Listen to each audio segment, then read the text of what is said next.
नमस्कार, मैं हूं आपके साथ विभा उपाध्याय। बिहार की सियासत में अब आतंक की एंट्री हो चुकी है। बीजेपी ने नीतीश कुमार पर बड़ा आरोप लगाया और कहा कि पीएफआई या फिर आतंकी संगठनों के खिलाफ एक्शन भी नाता तोड़ने की एक बड़ी वजह थी।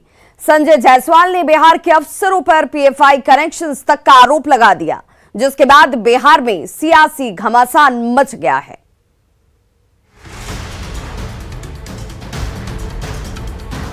बिहार में हाई वोल्टेज सियासी ड्रामे के बाद नीतीश कुमार की अगुवाई में महागठबंधन की सरकार तो बन गई, लेकिन बीजेपी से नाता टूटने की वजहें हर दिन बदलती जा रही हैं।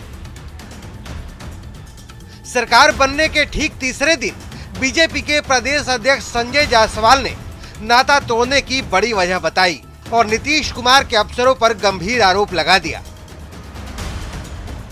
पूरा जो गठजोड़ हुआ है सिर्फ दो कारणों से गठजोड़ हुआ है। पहला कारण यह है कि जो पीएफआई के लोग हैं, जो एसडीपीआई के लोग हैं, वह उनकी नीतीश कुमार के अफसरों से मिली भगत है और वोटर वह राजद के हैं।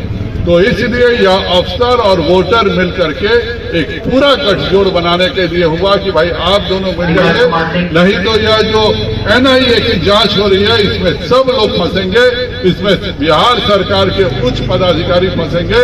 अगर इससे बचना है तो एक ही काम है कि यह गठजोड़ तोड़ना होगा। यह सबसे बड़ा कारण था जिसके कारण गठजोड़ टूटा। संजय जायसवाल के पीएफआई वाले बयान पर कांग्रेस, जेडीयू और आरजेडी ने कड़ी प्रतिक्रिया दी है और पूछा है कि ये सारी बातें सरकार जाने के बाद ही क्यों सामने आ रही हैं। बीजेपी के प्रदेश अध्यक्ष संजय जायसवाल जी मानसिक और राजनीतिक रूप से दिवालिये हो चुके हैं, इसीलिए कुछ भी बकवास पूर्ण बातें करते रहते हैं। संजय जायसवाल जी, एक बात समझ लीजिए, यह नीतीश कुमार जी का शासन है। यहां कोई गड़बड़ी करेगा और बच जाएगा तो यह संभव नहीं है। और आपके पास कुछ तथ्य हैं तो उनको पेश करिए, क्योंकि आप लंबे समय से सिर्फ आरोप लगाने के लिए जाने जाते हैं और फिर गायब हो जाते हैं। संजय जायसवाल जी, भाजपा को बिहार की सत्ता से बाहर का रास्ता दिखा दिए जाने से बहुत ज्यादा दुखी और परेशान हैं, इसलिए ऐसे ऊल जलूल बयान दे रहे हैं। अगर जायसवाल साहब और भाजपा को इन बातों की इतनी पुख्ता जानकारी थी तो फिर सरकार से बाहर कर दिए जाने का इंतजार क्यों था? संजय जायसवाल जी बड़बोलेपन के शिकार हैं और वो जिस तरह की राजनीति करते रहे हैं, नफरत की, ये नफरत की राजनीति बिहार में चलने वाला नहीं है। बीजेपी से नाता तोड़ने के बाद नीतीश कुमार ने पहली प्रतिक्रिया में ही ये कहा था कि समाज में तनाव पैदा किया जा रहा था, इसीलिए फैसला लेना पड़ गया। सुनिए नीतीश कुमार ने क्या कहा था। समाज में जिस तरह से एक विवाद पैदा करने की कोशिश हो गई थी वो हमको अच्छा नहीं लगता था, आप अच्छी तरह जानते हैं। दरअसल 12 जुलाई को पटना के फुलवारी शरीफ में टेरर मॉड्यूल का खुलासा हुआ था। जांच में सामने आया है कि पीएफआई की आड़ में देश विरोधी गतिविधियां चलाई जा रही थी। 2047 तक भारत को मुस्लिम राष्ट्र बनाने की साजिश थी। लोगों को हथियार चलाने और धार्मिक उन्माद फैलाने की ट्रेनिंग दी जाती थी। इस मामले में पाकिस्तान कनेक्शन भी सामने आया है। ये खुलासा तब हुआ था जब पीएम मोदी बिहार आने वाले थे। पटना से न्यूज 18 के लिए संजय कुमार और अमित कुमार की रिपोर्ट। वह उनकी नीतीश कुमार के अफसरों से मिली भगत है। शराबबंदी वाले बिहार में एक बार फिर से जहरीली शराब ने कहर बरपा दिया है। छपरा के भुआलपुर में 7 लोगों की मौत हो गई है। सवाल है कि क्या छपरा पुलिस शराब को रोकने में फेल है? क्या आसानी से गांव में शराब मिल रही है?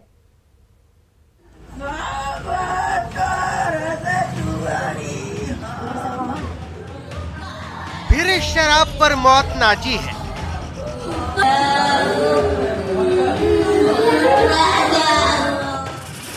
और गांव में मातम पसरा है। एक हफ्ते में दूसरी बार है जब छपरा में शराब ने कहर बरपाया है। 5 अगस्त को भी कलेजा कपा देने वाली ऐसी ही तस्वीरें सामने आई थी और 7 दिनों बाद भी वैसा ही हाहाकार मचा है।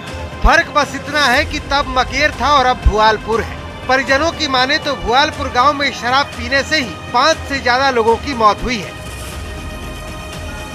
दारू जाके पियले बालू पियोले बालू काले पियले बालू रात में से भइल बाटे। अब हमनी के नहीं किसी जल्दी कैसन दारू देली से कैसन ना देली से आँख से ना लौकत रहल भोर में 3 बजे भोर में कहल तो हम के लेके भगनी से गरखा से जाई नहीं से एगो रोटी खैला दवाई लिया के खैला रहल सवेरे उठ के कहत कर लोग चीने गा मरा कर रे ना लोगत रहे ना हाय सुकाई जाता है सुकाई जाता कोनो बैठल जाता है नटी पर। इस शराब कांड के पीछे गांव की ही डुगरनी देवी का नाम सामने आ रहा है। लोगों की माने तो डुगरनी देवी ही शराब का धंधा गांव में चलाती थी। हर बार की तरह इस बार भी कुछ लोगों की मौत के बाद प्रशासन जागा है और डुगरनी देवी के घर को सील कर दिया गया है।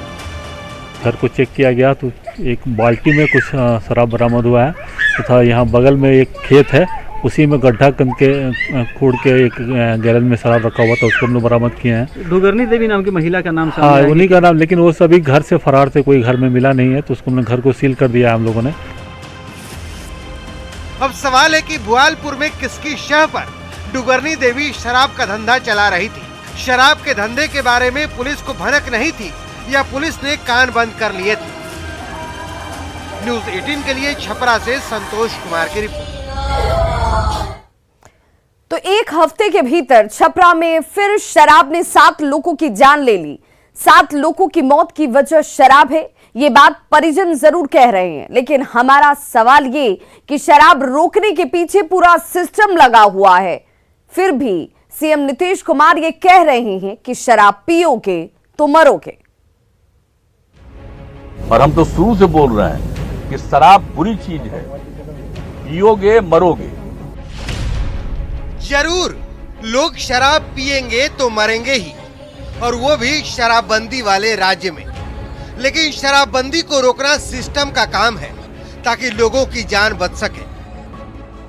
हफ्ते भर में छपरा में दूसरा शराबकांड, पुलिस और प्रशासन की चूक नहीं तो क्या है, क्योंकि जब जाने गई तब प्रशासन जागा है और अब खेत की खाक छान रहा है। खेत से शराब मिल भी रही है। जिस खेत से झोले में शराब मिली है वो खेत आरोपी डुगरनी देवी के घर के ठीक पीछे है। मतलब साफ है कि खेत में शराब लहलहा रही थी और पुलिस अपने लिए फसल काट रही थी और अपना जेब गर्म कर रही थी। यकीन नहीं होता तो सुन लीजिए जिन्होंने त्योहार के दिन अपनों को खोया है, उनका क्या कहना है। सब पियत लगा रे बाप, सब पार्टनर अलवाजन सब मर गए सरे बाप। गांव के बीच में दारू पिया था, कोई पकड़ने धरने वाला कोई नहीं? कोई नहीं, प्रशासन आई था ना, पैसा के घूस के जमाना में लेके भाग जाइए सरे बाप। गांव में क्या कोई कर सकता विरोध लगे, तो पुलिस आवता पैसा लेके चल जाता, गांव के लोग क्या कर सकता है? तो पकड़ के ले गए, छोड़ दिलक और फिर चल आला, फिर बेचे कार करता। ऐसे तो मिलबे करला कि हाँ यहाँ दारू बिकाता है। प्रशासन के चीज़ के मालूम नहीं है कि यहाँ दारू बिकाता है। यहाँ से थोड़े दारू यहाँ बिकाता है, बहुत दिन से यहाँ दारू बिकाता है। लोगों के बयान से साफ है कि शराब से मौत के पीछे की वजह सिर्फ और सिर्फ पुलिस की नाकामी है, क्योंकि पुलिस अगर सजग रहती तो मकेर के बाद भुआलपुर में लोगों की जान नहीं जाती। छपरा से न्यूज़ 18 के लिए संतोष कुमार की रिपोर्ट। बिहार में महागठबंधन की सरकार बनने के बाद उप मुख्यमंत्री तेजस्वी यादव दिल्ली पहुंचे और 10 जनपद जाकर कांग्रेस अध्यक्ष सोनिया गांधी से मुलाकात की। सोनिया गांधी से मुलाकात के बाद तेजस्वी यादव ने कहा कि बिहार ने पूरे देश को दिशा दिखाई है। अब समय आ चुका है कि सारे विपक्षी पार्टियां मिलकर रणनीति बनाएं कि आगे क्या करना है। हमको लगता है कि अब सभी ऑपोजिशन पार्टी को एक साथ बैठने का टाइम आ गया है, क्योंकि बिहार ने वो दिशा दी है, एक लड़ने का जज्बा दिया है। सब लोगों को बैठ करके अब रणनीति बनानी चाहिए कि भाई क्या करना चाहिए। सोनिया गांधी से मिलने से पहले तेजस्वी यादव ने दिल्ली में सीपीआई नेता डी राजा और सीपीएम नेता सीताराम येचुरी से मुलाकात की। तेजस्वी से मुलाकात के बाद सीपीआई महासचिव डी राजा ने कहा कि बिहार में नई सरकार बनने के बाद तेजस्वी समान सोच की पार्टियों से मुलाकात इस वक्त कर रहे हैं और इसी क्रम में उनसे भी मुलाकात हुई है। डी राजा ने कहा कि बिहार में फिर से महागठबंधन की सरकार बनने का असर 2024 के चुनाव में पूरे देश पर पड़ेगा। पूजा और पंडितों पर विवादास्पद बयान देने वाले पूर्व मुख्यमंत्री जीतन राम मांझी जहानाबाद के सिद्धनाथ मंदिर में पूजा करने पहुंचे। मंदिर पहाड़ी पर करीब 1200 फीट की ऊंचाई पर है। मांझी इतनी ऊंचाई नहीं चढ़ सकते, लिहाजा उनके लिए पालकी की व्यवस्था की गई। मंदिर में पूजा करने के साथ जीतन राम मांझी ने अन्नपूर्णा रसोई का उद्घाटन किया।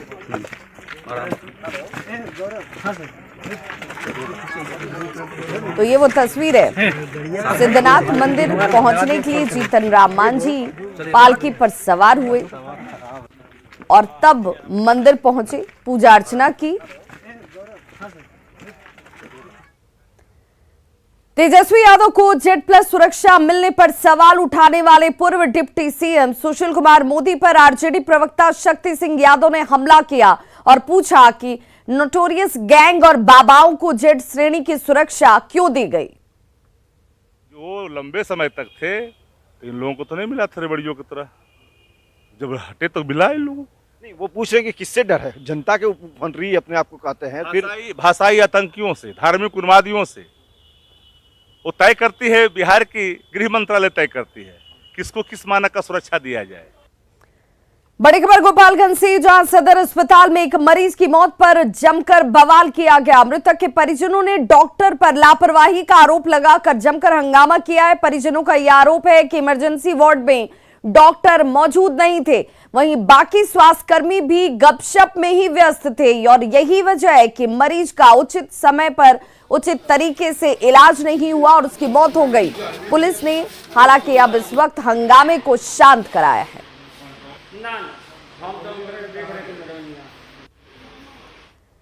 पूर्णिया के बनमनखी में ताजिया जुलूस के दौरान मारपीट का वीडियो सोशल मीडिया पर तेजी से वायरल हो रहा है।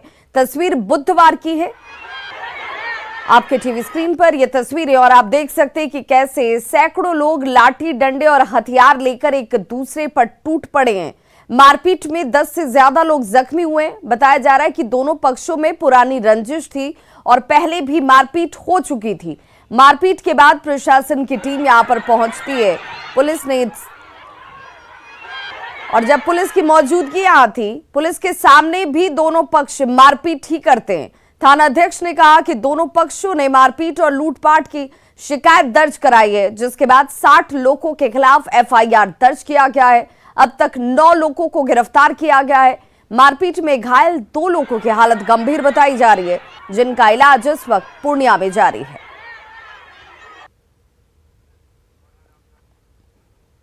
वहीं खगड़िया में एक वीडियो तेजी से वायरल हो रहा है, जिसमें कुछ लोग हथियार दिखाकर रंगदारी की मांग कर रहे हैं। एक युवक ने कमर में कट्टा खोस रखा है तो दूसरा हाथ में बंदूक लिए हुए आपको नजर आ रहा होगा। ये लोग दुकानदार से रंगदारी की मांग कर रहे हैं। वीडियो बिलदौर के बारुण गांव का है और बताया जाता है कि खाद के दुकानदार से मुफ्त में खाद की मांग की जा रही थी।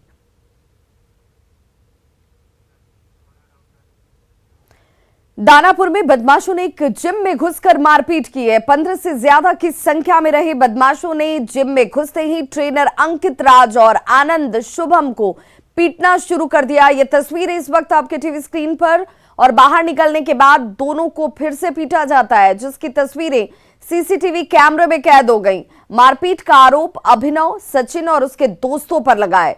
बदमाशों ने जिम में जमकर तोड़फोड़ भी की, साथ ही पैसे और सोने की चेन छीन कर ले गए। बताया जा रहा है कि 2 लाख की रंगदारी नहीं देने पर मारपीट को अंजाम दिया जाता है। पुलिस ने रंगदारी के मामले को दर्ज किया है और आरोपियों की जल्द गिरफ्तारी का दावा कर रही है। नवादा में 2 गुटों में विवाद के बाद बमबाजी की गई, जिसमें एक बच्ची घायल हो गई है। घटना गोंदापुर मोहल्ले की, जहां 2 गुट आपस में भिड़ गए, जिसके बाद बमबाजी की जाती है। विवाद के दौरान एक आइसक्रीम वेंडर को लूट लिया गया। बताया जाता है कि बड़ी दरगाह मोहल्ले में 2 युवकों के बीच विवाद हुआ था। दोनों लड़ते लड़ते गोंदापुर पहुंच जाते हैं। पहले एक पक्ष ने पथराव किया और फिर बम फेंका। पुलिस मामले की छानबीन इस वक्त कर रही है। आइसक्रीम बेच रहे थे, आके चुनने लगा, मार एटा मार पकेटा, चूर चाड़ किया, सामने बम मार दिया आगे घर में, और उधर वाला भी दुकान मेरा चूर दिया, झोपड़ा उपड़ा सब नोचना।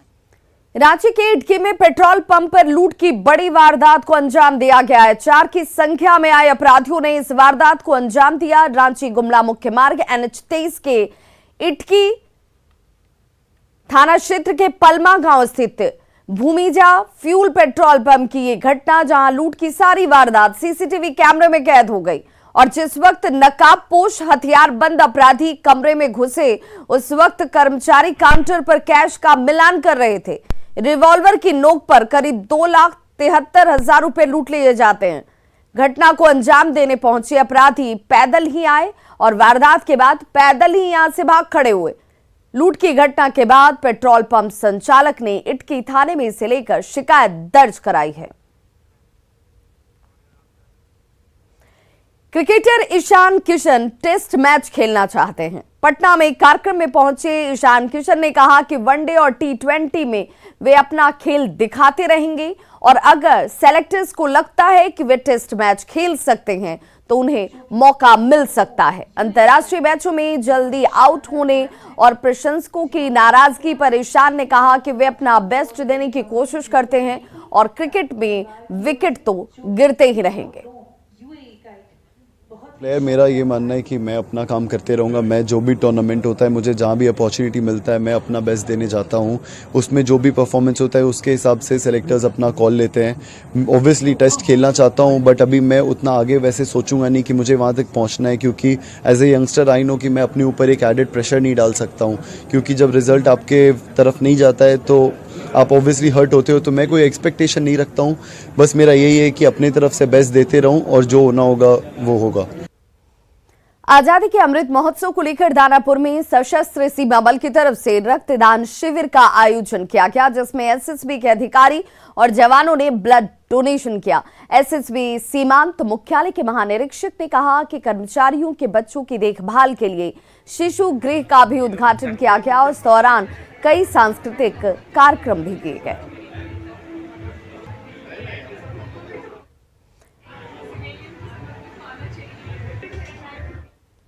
मुंगेर में विश्व स्तरीय श्रावणी मेले का धूमधाम से समापन किया गया और इस अवसर पर रंगारंग कार्यक्रम का आयोजन हुआ, जिसमें डीएम और एसपी ने 30 दिनों तक ड्यूटी पर तैनात रहने वाले पुलिसकर्मियों और स्वास्थ्यकर्मियों को प्रशस्ति पत्र देकर सम्मानित किया। मौके पर पटना से आए कलाकारों ने गीत के जरिए बिहार की संस्कृति को प्रस्तुत किया।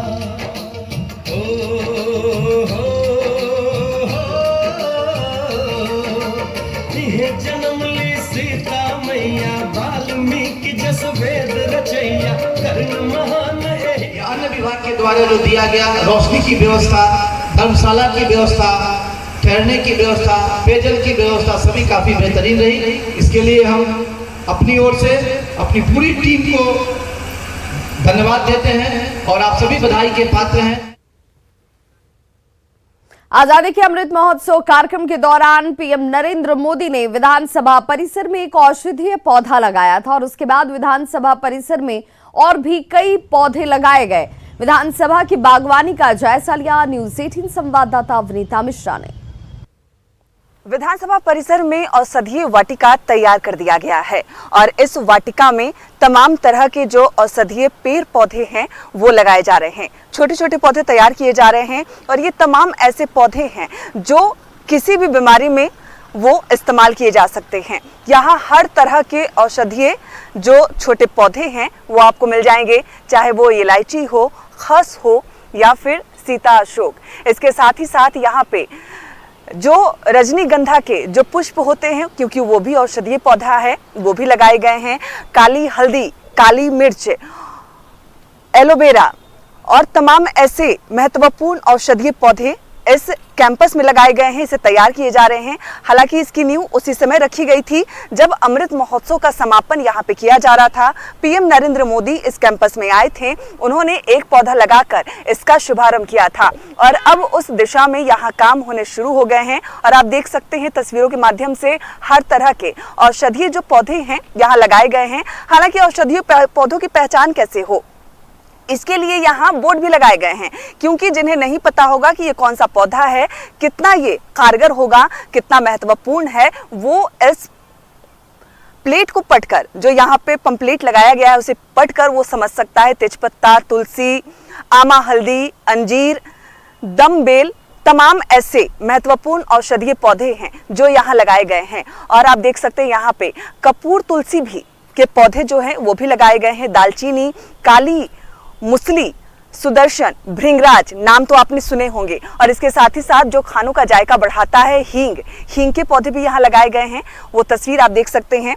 खानों में हींग का स्वाद ही अलग होता है, अगर हींग ना डाला जाए तो खानों का जो स्वाद है वो उतना निखर कर नहीं आता। तो ये तमाम जो महत्वपूर्ण पौधे हैं जिसे हम रोजमर्रा में इस्तेमाल भी करते हैं, औषधीय हिसाब से भी अगर देखें तो ये काफ़ी महत्वपूर्ण है, वो पौधे यहाँ विधानसभा परिसर में लगाए गए हैं। और उसकी जो शुरुआत है पीएम नरेंद्र मोदी ने की थी। और अब ये पेड़ धीरे धीरे जो पौधे हैं वो पेड़ की शक्ल ले रहे हैं, बड़े हो रहे हैं और ये काफ़ी महत्वपूर्ण है। लोगों को इससे जानकारी भी मिलेगी।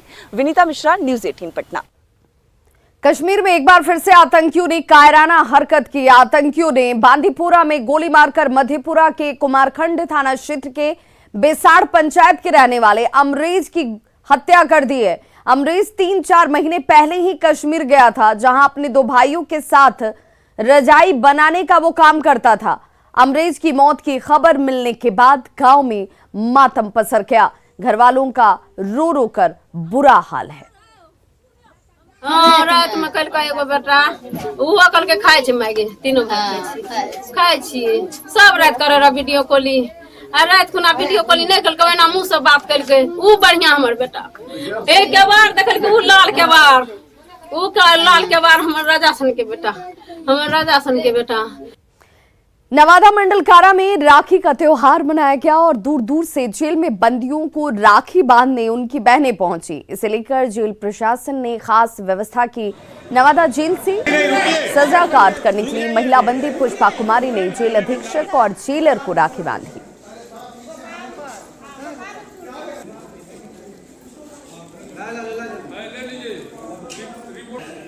जेल में भी बाहर की तरह ही हम लोग प्रयास कर रहे हैं कि रक्षाबंधन का त्यौहार मनाया जाए। इसके लिए हम लोगों ने 15-15 बहनों का सेट बनाया है और उन सभी लोगों को जेल के अंदर में हम लोग बीच का जो एरिया है उसमें ले रहे हैं और 15 कैदियों को बुला रहे हैं और सामने सामने मिलकर सब लोग अच्छे से राखी बांध रहे हैं। फिर भी राखी बांधने के समय में जो संवेदना बहन के चेहरे से दृष्टिगोचर होती है वो कहीं ना कहीं अपनी बहन की याद आ जाती है।